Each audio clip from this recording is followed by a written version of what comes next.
Hey, everybody. Welcome to the oppotaco podcast, episode number 3.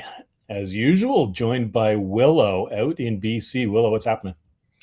Not much, Beggar. Not much. Just getting through the Monday.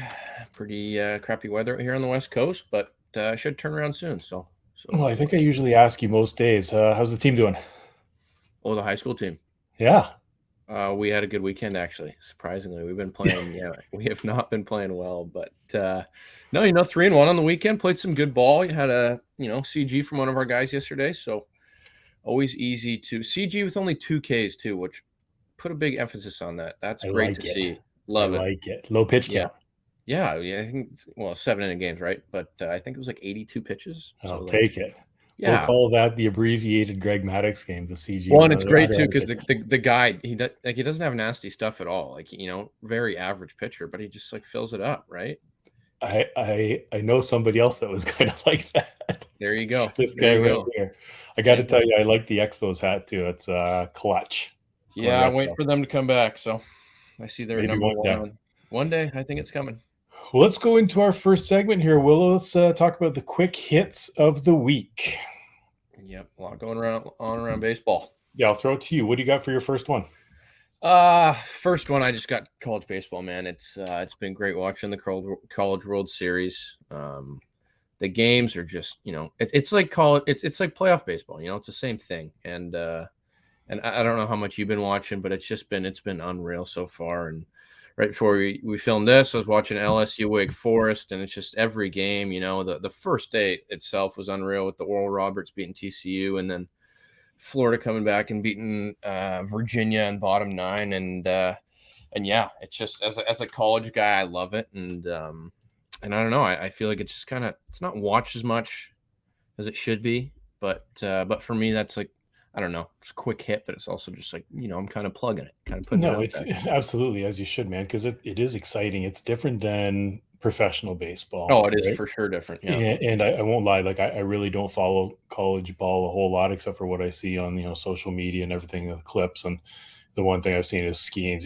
Paul Skeens absolutely just blowing gas, 100 to 102 every single pitch. It's ridiculous. So he's got a bright future ahead of him. And looks like he might go second in the draft is what I'm hearing. And what are you hearing? Yeah, I think second in the draft. I think him and his buddy Dylan Cruz there crazy. Gonna go, which is crazy because you think you almost relate that to the Angels. You got to kind of win if you got the 2 best players in college baseball. Yeah, you think so, but at least have a head start. But yeah, the college game, interesting. I like it. I do wish it was more accessible for people to watch because especially up north, eh? You know it. Yeah, I've been my bootleg ESPN stream's been helping me out. Hush. I don't know what you're talking about. Yeah. All right, quick hit. Mine, I got the Reds. 8 straight wins. Ellie just turning this whole franchise around, or what? Just putting everybody on his back and carrying the team. But it's pretty amazing. I don't know if I would say that. I got a hot take. I like it. Give it. I think Ellie's a lot like O'Neill Cruz, where I think people think he's not doing. I think he's slashing 275 around there. He's only got 1 bomb. The numbers aren't crazy. He runs 792 really well. OPS, 6 bags. I think 44 at bats, 1 bomb, like you said. But so nothing crazy. But what it is it's social media. You see these things that he's doing, which he is a freak athlete. But I relate it to O'Neill Cruz, right? He came to the league, did the same thing. Again, his numbers weren't crazy, compared to other guys. Yeah. But when you see him, running at this speed and then taking him, 2 seconds to get down the line, it's just beating out ground balls. I think it gives people a little bit of perception that's a little bit off, but I think he's great for baseball. 100%, especially in Cincinnati, right? Yeah. They've been in the dumps for a long time, so I like seeing that. So Ellie's good. We got to see him though. We got to see him in the home run derby. That's what I need to see.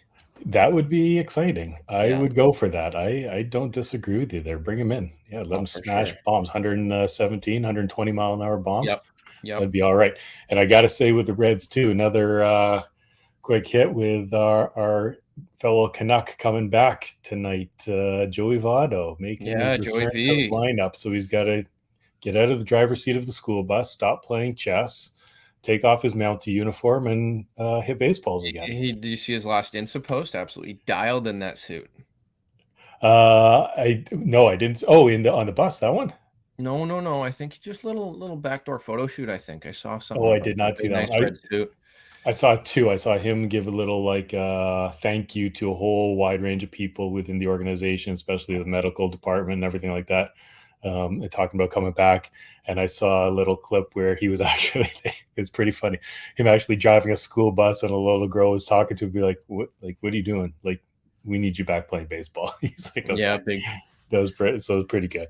Good for Joey. Looking so the Reds, what do you got? What do you got? Another quick hit?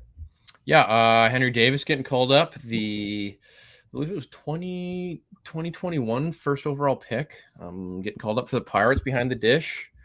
I don't want to go too quick into his stats, but I just want to ask you a quick question. In your mind, with prospects getting called up and rookies and stuff like that, usually kind of a short leash, right? Especially anyone get called up for the first time, shorter leash, right? You got to perform. They don't just kind of keep you around. But for a catcher, do you think that changes much? Because again, there's not many catchers out there who are absolutely slugging it, right? So it's kind of a different position in my mind. But I don't know what you think. Like, what do you think it's different? Because again, I don't think he's caught much. I was looking at the stats today. I think he's been injured a bit and hasn't caught a whole lot. So well, the reason that he hasn't caught a whole ton is because he's been playing a little bit of right field. Yeah, and I heard Derek Shelton was saying that they will be likely using him in that role as well. So he'll be catcher / outfielder. But I will agree. I think catcher is the toughest spot on the field. I do. I think they just get beat to hell. It takes a toll on the body. They have to be engaged every pitch, every day. It's not like a starting pitcher, be engaged every pitch, but once every 5 days, and just it's so wearing on the body. So I look at a guy like Adley or something like that and looking at what he's doing. It's like, man, so he came up, he's young, all the hype and performing.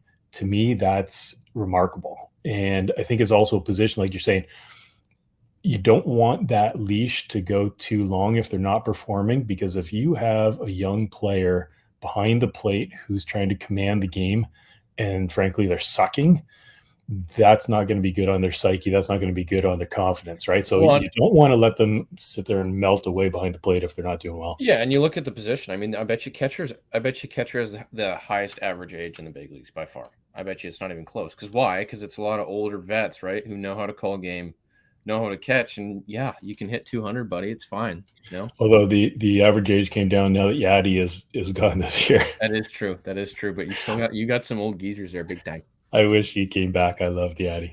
Yeah. Let's see who else. Okay, we'd be remiss if we don't talk about Luis Arias and what he's doing.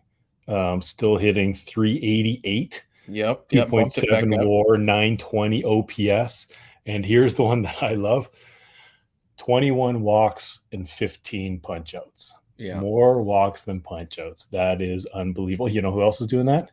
Adley Rutschman. Yeah. So, but yeah, that is remarkable what he's doing. He's kind of not worrying about the power numbers and just put the ball in play and get base hits and get on base a ton. Love it. Yeah, it's interesting. I think guys will have different opinions on it, right? Because people are kind of moving away from average as a stat. And again, I think he has one home run on the year. Am I correct? Yeah, it might be something like that. I don't have that down, which probably means not many. Exactly. And so, I mean, he's a if not the best top of the order guy to get on for guys, but again, I don't know. Some people might have that mixed opinion on him with, average kind of taking a back seat now with the stats game and other stats kind of being the priorities. But yeah, I think it's great for baseball. I think if he could, which I think it's a very small chance he hits over 400, that would be phenomenal to see. Yeah. Just so cool. But yeah, even if there's a race though and he's close, yeah, you're going to get the storyline throughout the year, which is always exciting, right? I remember back in well before your time, back in I think 1993 when John Allrood had a little push for 400 going, he ended up hitting like 363. Yeah. And there was still like he was hitting like 380 or whatever deep in the season. Well, it's tough too. You go 1 for 3 and your average is going down. No, it's crazy. It's insane what he's doing. So that's another one. You got another one? Yeah, I got one more here. I just a little bit of old news too. Not relevant. Well, relevant kind of, but a couple days ago, DeGrom going in for his repaired torn ulnar collateral ligament.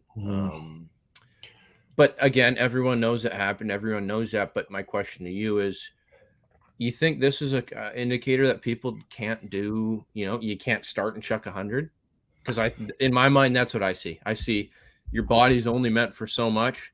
DeGrom had the ability to do it, but your body just can't handle it, right? So I don't know. You're a pitcher. You probably got a better idea. I know you didn't put much stress on your arm with that 90-mile-per-hour heater, but not a whole lot at all. Gravity won the battle between me and the baseball. I will say it's interesting though, because so one of my thoughts is that I feel like we've had time stolen from us being able to watch DeGrom for a whole season. And I don't know if I'm like angry, disappointed. It was one of my thoughts about being like the disappointment that we'll talk about later in the series or in the show, talking about DeGrom, like not being able to watch him pitch for a full season. Like that's just incredible. But I heard a podcast, I think it was might have been 2 years ago now. And it was DeGrom. I want to say it was an ESPN one, I think with Jeff Passan maybe. And he had said something along the lines of he has no reason to believe that he will get injured. He feels incredibly strong. Everything feels good, whatever, all the rest of it. And it was like a week later, he went down with an injury. I was like, oh. So it's like, you never know when it's really going to happen. But I don't disagree with you that the velos and the injury rates are linked. And I do have a crazy pie in the sky thought of how to work around that and how to alleviate some of the injuries, but we're not going to get into it tonight. That'll be for another podcast. But we'll talk about that. It's definitely hot take, and people think I'm crazy, but that's all right. Can't wait to hear it. Won't be able to sleep tonight. I got 2 more hot takes on. One, we have to talk about Ohtani. Not long because he's a freak show. The guy's leading every major category for the Angels and pitching with Mike Trout on the team too, which is never heard of him. But he's 324 bombs leading the league, the major leagues. 58 RBIs, also leading the league. OPS over 1,000, 4.9 WAR already. And then on the mound, he's 6-2, 3.29 ERA. He's got 82 innings pitched, 51 hits. Not fair. Yeah. And 105 punch outs. Get out of here. You're not from this planet. So, he doesn't need the attention. He gets it all the time. But, we're lucky to watch him. For sure. Well, and my biggest argument with him is even if he put worse numbers that he's putting up right now, even if he does that, I think if you're going by most valuable player every year, it should be just hands down. He should win it, It's a runaway. Yeah. You think what the value he brings to a team, it's absurd. What his contract's going to be coming up, over $500 million for sure. I would think so. I've heard north of 600. 600, but you can keep playing like he is. Who knows? Might get over a bill. Who knows? Mets have that money. Yeah, sounds like methy. All right, last one here. I got Shane McClanahan. Gotta just mention him too. 11-1 with a 2.12, 89 innings pitched, 65 hits and 97 punch outs. Just insane numbers for an insane team. I feel like there might be your all-star game starter. I think so too. I think so too. I think it's tough, man. The Rays, guys do well in the Rays and they just go under the radar. You don't hear much about them. But you look at his numbers and I looked at his numbers today and I was like, damn. I knew he was having a really good year, but the numbers that he is putting out, it's impressive. And he's been consistent like that for a little bit now, which is cool to see. Yeah, he's I think he was my preseason Cy Young front runner. Really like McClanahan. All right, let's wrap that up and go into our next segment, the main event. All right, so we're going to be talking about the All-Star game. The selections are going to come up in a couple of days here, moving from phase 1 to phase 2. If I understand it correctly, the overall vote getter for each league will get a guaranteed starting spot at their respective position. All other positions, the top two for infielders will move to the second phase, and outfielders, the top six or top five, I think it is, if the overall front runners in the outfield, they will move to the second round for the starting spots. So what we're going to do, we're going to go through each of the positions, just talk about who we think are, a lot of them will be good calls and maybe valid. But I think we're going to come across a few where it might be a little cringeworthy, or maybe some Toronto biases in the air. But for sure. Let's go through those. Before we start, though, I got a bone to pick with MLB. Okay. Because I think the All-Star voting is stupid. Terrible. Like, I think it's the dumbest thing around. I would use different words if I could, if there wasn't kids listening. But and I broke it down today. And again, this didn't happen. This is hypothetical, but with the rules and voting, you get 5 votes every 24 hours, right? For each email address.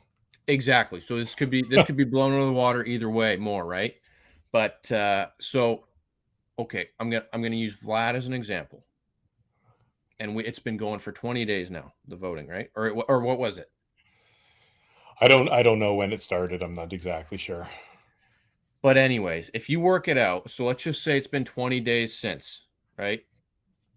And again, I think so. In total, he had almost 550,000 votes. It's been 20 days, so you divide that by 20 days. And I know the numbers will be off a bit because the voting's a little wonky, but 20 days, that goes down to 27,298 votes a day. You divide that by 5, which let's say, everyone's doing 5 votes apiece, which they're probably not, but you never know. That comes out to 5,460 people. I don't know. I just think the numbers are dumb. I think for Blue Jays example, you got a whole country voting for them. Like, their numbers are way higher. Cleveland, you got, the one of the worst fan bases ever. We'll talk about one of their players coming up.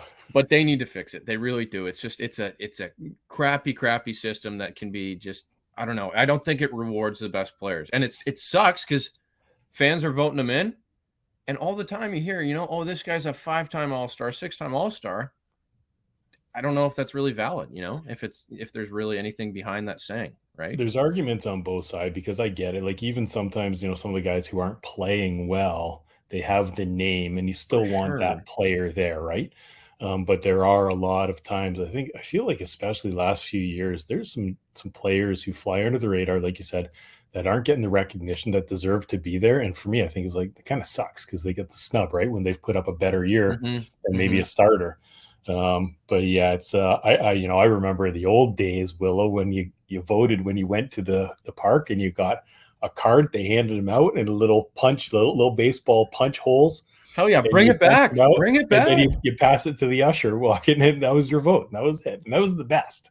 Right now, I mean, you said, how many times have you voted? Oh, 0, but Oh, I voted once. I didn't vote. How many different emails, though? Still trying to figure out my original one. All right, let's go through the categories. There we go. Okay, National League catchers. The front runner right now is Sean Murphy, followed up by Will Smith.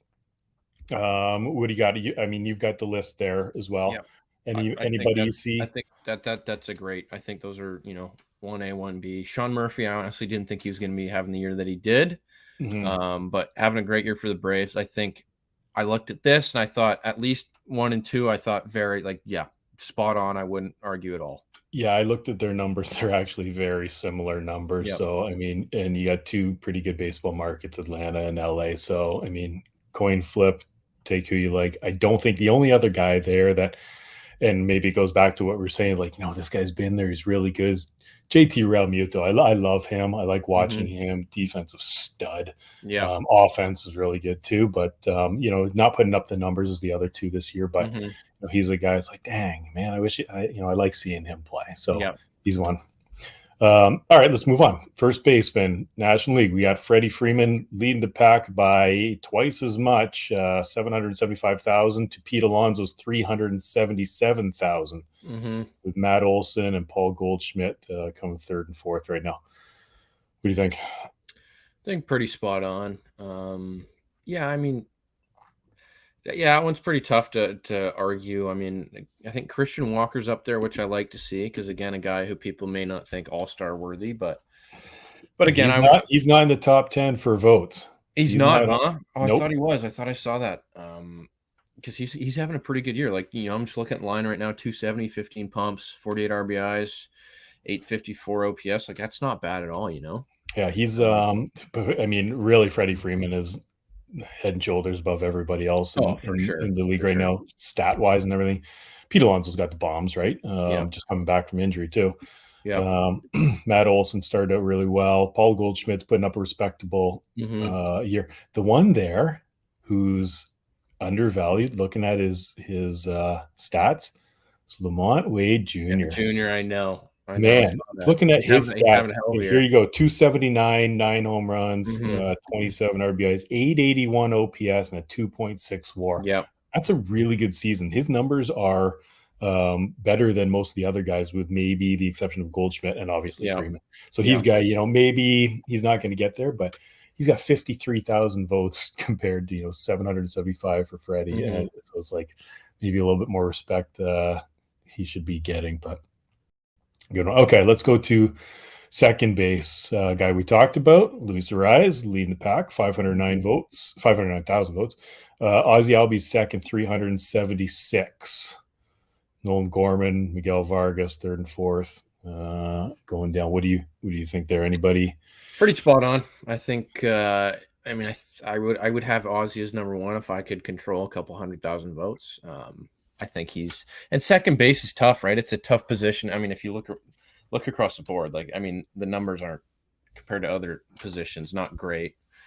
But yeah, I mean, I think it's pretty spot on. Nolan Gorman in there, I think, is having a really good year. Yeah, he's having a decent year. Albies is putting up a pretty good year. Really good year. So I do. He's a guy I really like watching. Ozzie Albies. Two guys on that list again aren't getting the respect. Thairo Estrada and Ketel Marte. Yeah, those two guys their numbers are actually very similar to Ozzie Albies. Well, not quite, but they're similar, not quite as good. And I do like Albies better, but again, they're down 6th and 7th on the list for voting, and they should probably be a little bit higher. Miguel Vargas is not having a solid year, and he's in 4th. Yeah. So there we go. Okay, here we go. Moving to, if you hear paper, show notes. My bad. Third baseman, here we go. Nolan Arenado, leading pack, 410,000. Austin Riley with 368,000. Max Muncy, JD Davis. Machado's down 5th. He'd be your next big name there. What are you thinking? I like Austin Riley as a player. I don't think he should be as high as he is in this. Kind of a down year for him so far. But again, like, I don't know. I think people just think, a little better than he is being on a good team like he is. He's had really good past years, right?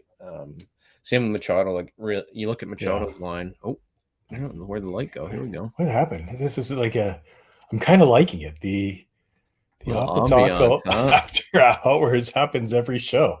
Every show. Yeah, I don't know what it is. Mood lighting. But yeah, I mean, like Machado, I wouldn't even have on the list if you're talking about. No, and he's one of those guys, like, is he not going to go there? He's Manny Machado, right? He's like supposed to be one of the best in the game. I had him as a front runner, probably top 2 or 3 for MVP voting this year. And you're going to tell me, like, he's not even going to make it to the All-Star game? Yeah. But, yeah, very, very possible. One guy in there, Max Muncy. I have a hard time really piggybacking on a guy who's hitting a $191. $191. I know. It's tough. But then again, like, there's those guys who are like, who cares, right? He's got, what does he have? 18 home runs. Yeah, Kyle Schwarber is another guy just like that. Yeah, I struggle with that. But Schwarber's been doing that for years, though. Yeah, so Aaron, I'll tell you what, one guy not in the top 10 of voting, okay, under the radar, like big time, Ryan McMahon, Colorado. Yeah, I He know. has hitting 278, 12 bombs, 41 RBIs, 875 OPS, 2.8 WAR, and he plays in Colorado, which is Yeah. why he's not getting any love at all. So Tough market, right? really tough, but he like very deserving of going, right? Mm-hmm. All right, shortstop. Here we go. Orlando Arcia with the Braves, 406,000. Lindor, 302,000. Xander's got 209,000. Then we got Matt McLean. Trey Turner's in sixth. Yeah, there's probably your big names there. Dansby's in fifth. Arcia's putting up a good year. He's having a good year. Very good year. He's doing well. Matt McLean, though, in fourth spot I there. love that. That's what I was going to comment on. It's yeah, Go it's for it. awesome. It's awesome to see a rookie like that. I played against him when he was at UCLA. Yeah, and that dude just hits. But I mean, he's like, still hitting. He hasn't stopped hitting. He played, and he put one of my good a roommate of mine who's with the Reds now. He played with him for a bit in Double-A, so I followed them, right, their team, and Chattanooga Lookouts, a little shout out there, but Yeah. But yeah, he just raked, and he always has, and he's just a hitter, right? And guys like that always make it. And yeah, it's cool to see him above, getting more votes than Trey Turner, right? That's pretty cool in my mind, Trey's one of my favorites, and it's sad to see him in sixth, but not deserving this year. So what can you do, right? McLean, though, hitting 324, 3 bombs, 15 RBIs, 881 OPS. Yeah. But you would think Trey Turner would just get like pity votes, And just for the name. For sure. That's what I'm saying. Just for the name and like him. But I mean, he's in a pretty good market of Philadelphia. Like, I would think that he would be a lot higher than that for sure. But this might be a position where it sounds like, people are picking him based on stats and based on results right now. And Orlando Arcia deserves to go. Well, Philadelphia's brutal too, so they're probably just boycotting him, saying like, "I'm not voting for this guy," $300 million contract. Yeah, buddy, you got to get they might be a little upset. I'm gonna toss you a vote. You got to do something for our team. All right, the National League designated hitter, JD Martinez leading the pack, 412,000. Bryce, second of 380,000. Travis d'Arnaud, is in there. One there. Interesting at the DH spot. Jorge Soler, who's having a monster season at 170,000 votes. Christopher Morel having a great season too. You got Andrew McCutchen in there, sixth, rounding out the top. Well, six. Any surprises? No, I think it's a pretty broad category, right? But I don't know. Like it's funny. Like there's kind of a lot of washed up guys in the designated hitter votes, but well, oftentimes they are older guys who don't play a usually. position anymore, and they move because they can still rake a little bit, but they can't run or move around like they used to, right? Yeah. So unless you're Bryce Harper, who you're coming off of injury, and you don't want to play the outfield and throw right now.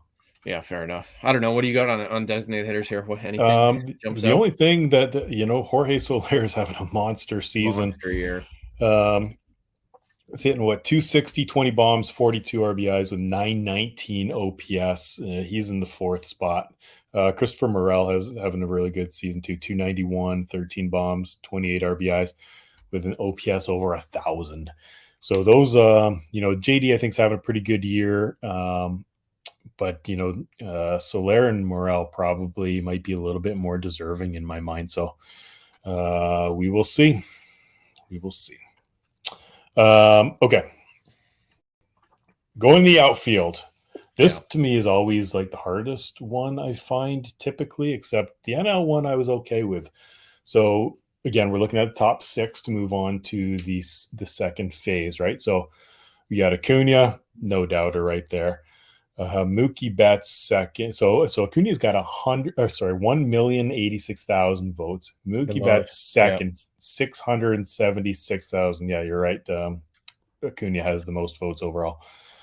Mookie's got 676,000. Lourdes Gurriel Jr. Yeah, 367.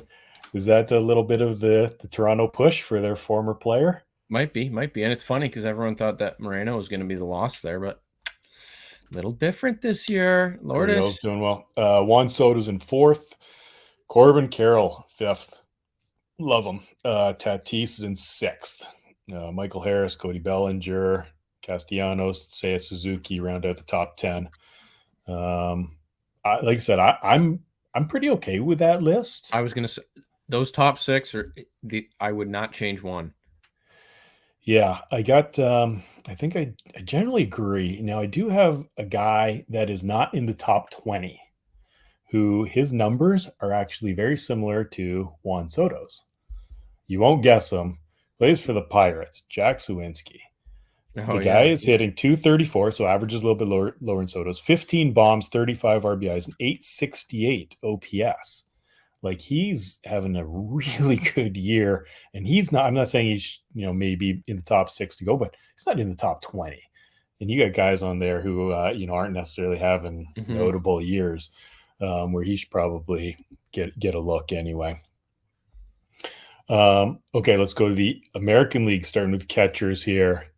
I mean, this is a list of one right here. Yeah. So Adley's getting the start, or at least he should. I mean, 460,000 versus Jonah Heim. He's got 320,000, and Sal Perez, who I'm a big fan of, 312,000.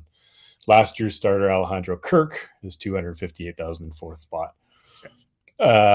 Which is a brutal spot for how bad he's doing. Yeah. Like, he shouldn't even be top 10. 253, 3 bombs, 21 RBIs, 668 OPS. That is not Toronto that push. Cut it. Toronto We're going to put that up to the Canada Toronto push. Canada push. I'm telling Canada you. Push. And don't get me wrong, I love Canada. I love the fan base, but like, that's the I mean, I like seeing my guys, but I don't like seeing my guys over another really good player who's exciting. Yeah, no. I'll take that first. Not deserving at all. And again, that's me just being a salty Jays fan as well, right? So what sucks here is, as we said, the top 2 are going to go to the second phase. So Jonah Heim and Sal Perez actually have very similar stats. One of those guys is not going to make it to the second phase. I know. Right? And their votes are 320,000 versus 312,000. That's all right. Salvi's been there enough. And I actually like Salvi. I'm a Salvi guy. So yeah, but he's old, man. He wants a couple of days off. He wants to go down to Cabo or something. He might. Who knows? All right, let's go to first base. As you talked about earlier, Vladdy leading the pack, 545,000 votes. Yandy Diaz, not too far behind, 533,000. Anthony Rizzo in third, Nathaniel Lowe in fourth. And our fellow Canadian Josh Naylor in 10th. I know, which needs tearing it up right now. He definitely deserves to be higher than 34,000. Yeah, well, that's the thing too, right? Embarrassing. Country Canada can vote for Blue Jays, but not actual Canadians. Yeah, I mean, if you get one vote and they vote for Vlad instead of Nails, but yeah, Naylor, come on, Cleveland, vote for your guy, get Josh up there. See if we can get him into. It's tight to get him phase 2, so maybe he'll get like a coach's pick or something like that. Well, and it's funny though, the American League first baseman, and when I looked at the stats, like, really not impressive for first baseman who usually try and bring it, and usually you gotta. Like, power numbers usually got to be there. And you look at NL, like, yeah, Alonso, Olsen, like Christian Walker, like all, there's a lot of home runs there, a lot of RBIs, but it's like, I don't know. It's weird. So this one to me is a little bit of a disservice because Yandy Diaz deserves to be first over, for first baseman. He's having a monster season. 302, 12 bombs, 36 RBIs. 916 OPS and a 2.2 WAR. Vladdy's, a 1.1 WAR, 789 OPS. Like, less in every single category with the exception of RBIs. He's got 6 more RBIs. But Yandy's having an incredible season. To me, that should be your starting first baseman. Absolutely. Second base, Marcus Semien. Fantastic year so far, 707,000 votes. Second place, almost half of that, Jose Altuve, 363,000. Whit Merrifield. There we go. There's our guy. I kind of, you know what? He's having a fantastic year. He is great. 286,000. He is a great player. Watch 286,000 votes. Glaber's in fourth. I don't think we can argue that Semien should not be starting. No, he's for sure. Yeah. Now a guy that I have on there, Brandon Drury. Brandon Drury's in fifth. his numbers, he is hitting 267 with 12 bombs, 37 RBIs with an 811 OPS. He's having a really good year. Again, not better than Semyon, but arguably better than Dude hits, Altuve. yeah. So, he's getting a little bit snub right there. He could be in the top two. He should maybe be in the top two, but I think Altuve is one of those ones because he was injured for a long time at the beginning of the year, right? With that injury from the WBC. Yep. But I think he's a name, right? And he's good. Like, I can't disagree. The guy's talented. But Drury's having a great year too. All right, third baseman. Time for the biggest snub. Here we go. Matt Chapman, leading the pack. 475,000. All the way to 9, please. You want all the way to 9? Yeah. Okay. Chapman 475. Josh Young 470. Devers 221. Alex Bregman 187. Anthony Rendon, who's a bum, 147,000. Isaac Paredes with the Rays. Isaac Paredes, half the league hasn't even heard of the dude. Yeah, Paredes. I did like him in WBC. Eugenio Suarez, DJ LeMahieu, and the guy who should probably be starting, Jose Ramirez, number in 9th spot. That's absurd, man. It's that. Insane. How does that happen? Criminal. Like, to me, that's he should get a selection in there anyway. Something. Yeah, like an at-large bid or something. Well, there will be other players in there. It's not just going to be the two starters. I don't think there's going to be other players, right? Who get coaches selections or whatever. But yeah, he should be in there for sure. And Chapman first is he had a great beginning of the year. He's an incredible defender. He's not the best third baseman, all around third baseman in the league. So, and he's really struggling right now. So, anyways, moving on to shortstop.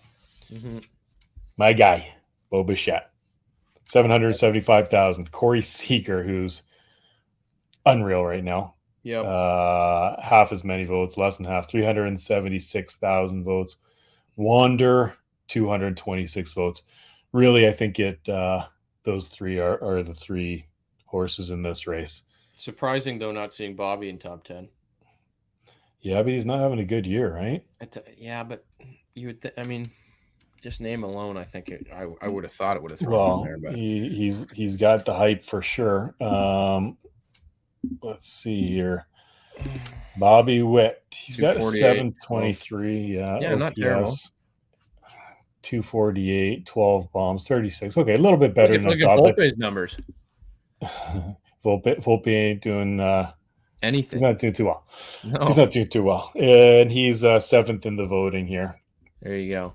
But do you have any issues with Bichette starting? No, at least starting over Seager and Wander.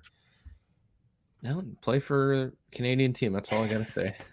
Don't play for the Rays. It's impressive that Tampa Bay can get Wander in third place. But okay, so top two move on to the second phase. Yeah, I'm right now. Wander's out. Yeah, I'm fine with that. God, so if you're like one of the big stats we talked about is WAR, right? WAR is pretty good indication. Here are their WARs. You tell me who's who. 2.6, 3.3, 3.8. Bichette's 2.6. Then it goes Wander. Then it goes Corey Seager. So you were 0 for 3. Nice job. Okay. Oh, so I thought you were trying to set me up for that. Seager? I didn't even think 2.6. Oh, no way. Yeah. Bo is 3.3 and Wander is 3.8. Good for you. Like, so it's crazy, right? It's yeah. That's one all three should probably be there at the game in my mind. But in my one vote, I did vote for Bo. DH. This is a gross list. This is a route. Whoever is not voting for your show is insane. You don't even need to vote this one, I don't think. Just this is a gimme. So he's in there, 924,000 votes. Brandon Belt is second with the Jays. 720,000 votes behind. Yeah, 720,000 votes behind. 205,000 votes. And at the start of the year, if you told me that Brandon Belt would have been second in designated hitter voting for the AL, I would have said no chance, man. It's Brandon Yeah, Belt. Guy's a bum. he's doing well lately. He didn't start out Honestly, very well. Beggar, I hate to say it. If you were a hitter, you'd be Brandon Belt. Funny. That's my comp for you. That's my comp for you. If I was a hitter, I didn't. I was a great bunter. I was a great sack bunter. Any like I bona feel fide like he's sack got some bunters. barrel control. I don't know. He's doing well right now though. Yep. Brandon Belt's a lot better hitter than I am. Sorry, man. Sorry about that. No, I understand. I mean, if you were a hitter, that'd be him.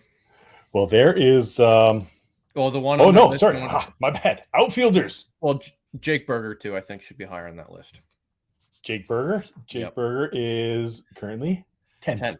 I know. I watched him in the Dodgers series the other day, and guy can swing it. How about Miguel Cabrera, 73,007th? Not that he deserves it, but remember last year they had a couple picks. I think Pujols and Cabrera. I think. Yeah. Now, Cabrera didn't retire, so which doesn't really make a whole lot of sense to me. Mm-hmm. Why they had him last year? They could have done that this year. So I don't know if they'll. I think they called them the commissioner's picks or something like that. So I don't know if they're going to do that again, but he would kind of make sense to be in that position.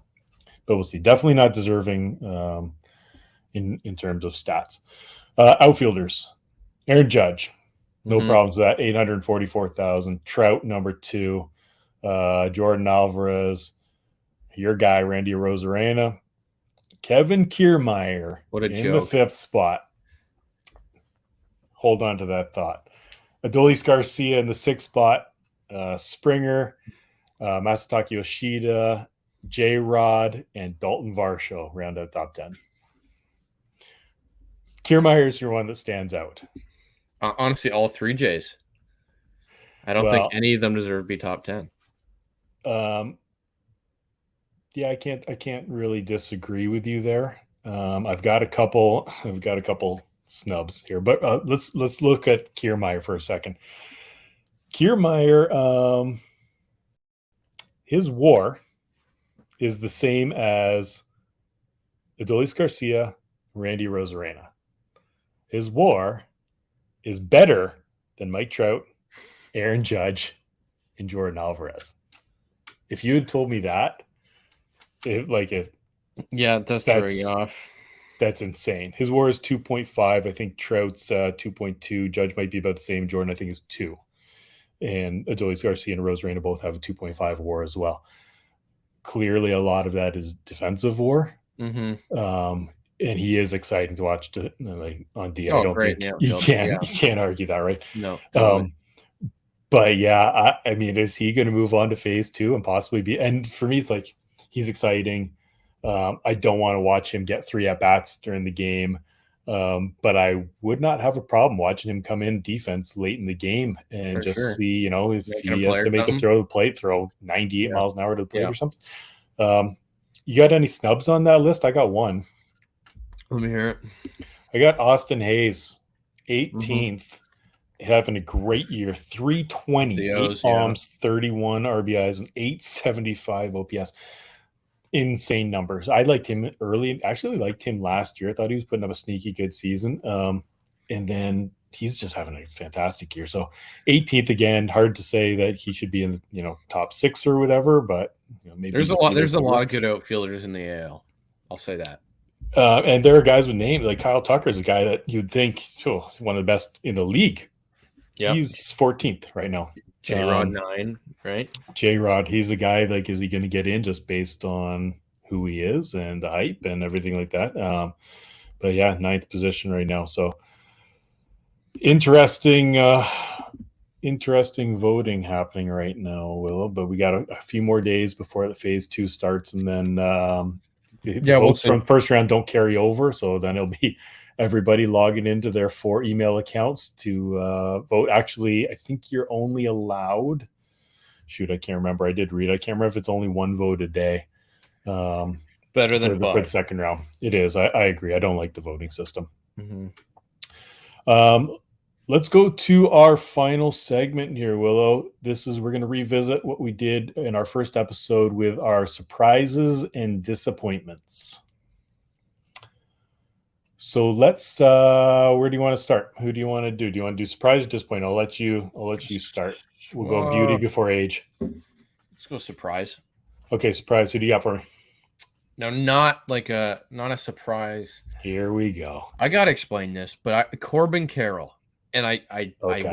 I didn't think he was gonna have a bad year, but just to be a rookie and come out to do what he's doing, it's impressive, you know. It's Agreed.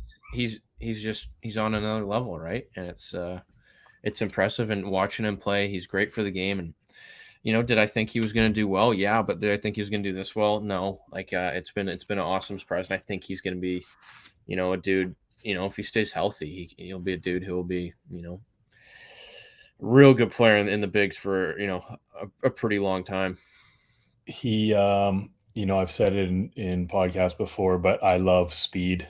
Yeah. I love But that part of he's the got game. 15 pumps too. Yeah.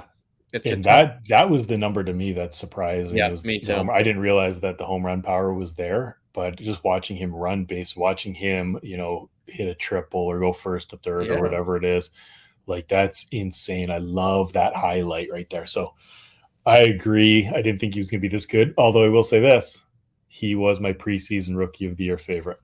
Yeah. Well, I think it was, and like everyone knew he was gonna do good, right? But he's doing it. It's cool to see because again, Him, big prospects they don't pan out sometimes, right? It's not they usually don't pan out. exactly, and to do what he's doing. So Jordan Walker was my other thought that possibly, but I thought Corbin Carroll was going to be more consistent than Jordan Walker, and I'll say it, I've been right so far.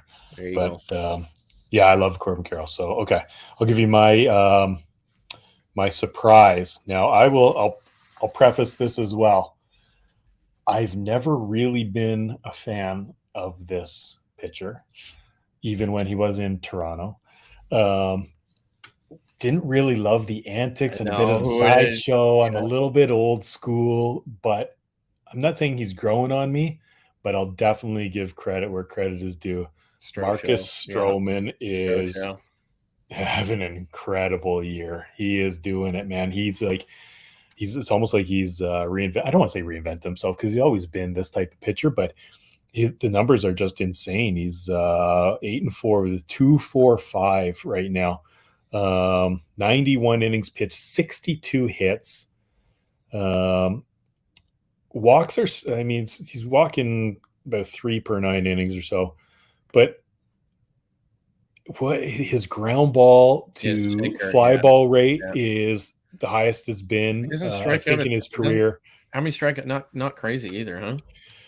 No, he doesn't strike out a ton, and I don't have it here actually, oddly enough. But he doesn't necessarily strike out a ton. But I've always found when I watch him, I feel like he picks a lot, which bothers me. For sure. Because he's got movement on everything. He throws like 5 pitches too, I think, right?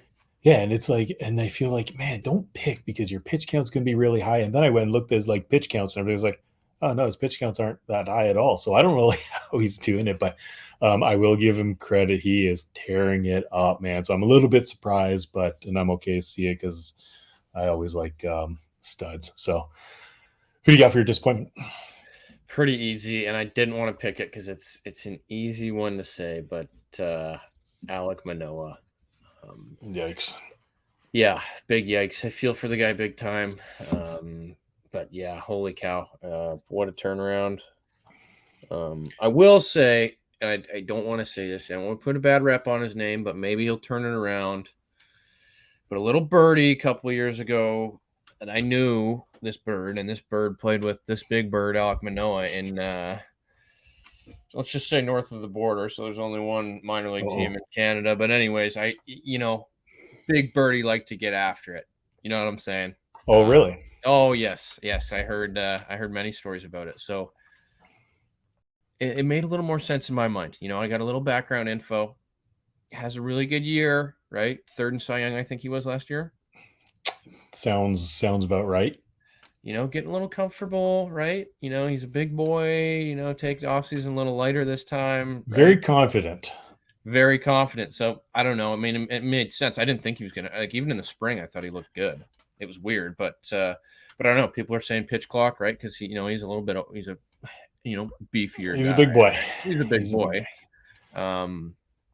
People are saying because he did. I think he was in like the highest percentile of like whatever you want. I saw the stat. Like time between pitches or something like pitches, that. right? He's got to catch his breath. But yeah, it's tough to see. Hopefully, he turns it around. Yeah, I agree. I know. I heard he threw a 75 pitch sim game, I think, a few days ago.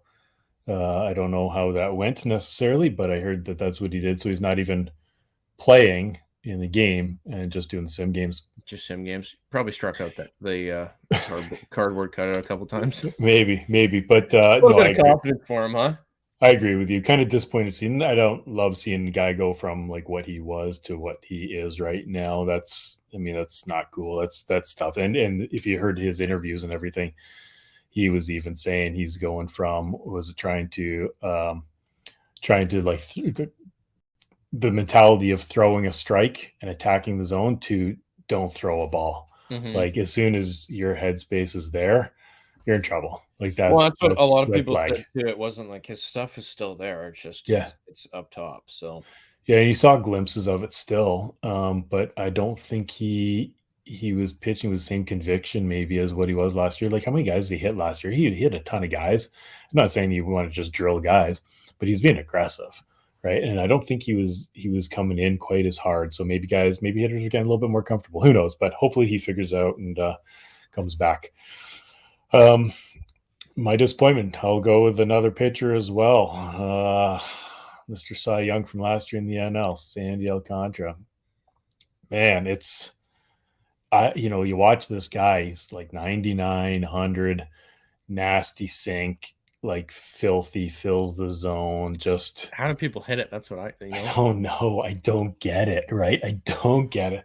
And then, this year he's struggling, 2-5 with a 4.97 ERA, 88 innings pitched, 81 hits, 72 punch outs. So I don't think he's, even though he throws on like 100, I don't think he's necessarily a punch out pitcher, but less than 9 per 9. So walks are still okay. 8 home runs given up, but it's just not doing well. All his peripheral numbers are elevated as well. Hits per 9 are higher. OPS is higher. Like it's not great this year. And again, he's a guy I thought he like because he's still young. I was like, man, here's a guy for the next 10 years is going to be top of the leaderboards. It's funny though. A lot of the top pitchers in the NL last year have been having a tough year. Corbin Burns is one. Burns. Yeah. Dylan Cease not doing that well, right? It's no. Lance Lynn was almost my disappointment, but yeah, like some of those really strong pitchers have just been perennially good and not doing very well. So it's okay. Maybe these young pitchers coming up will right the ship and we'll have new guys to watch, which would be okay too. Yeah. Yep. All right, Will, that's going to do it for episode 3. But until next time, oppotaco out. See you, beggar. See ya.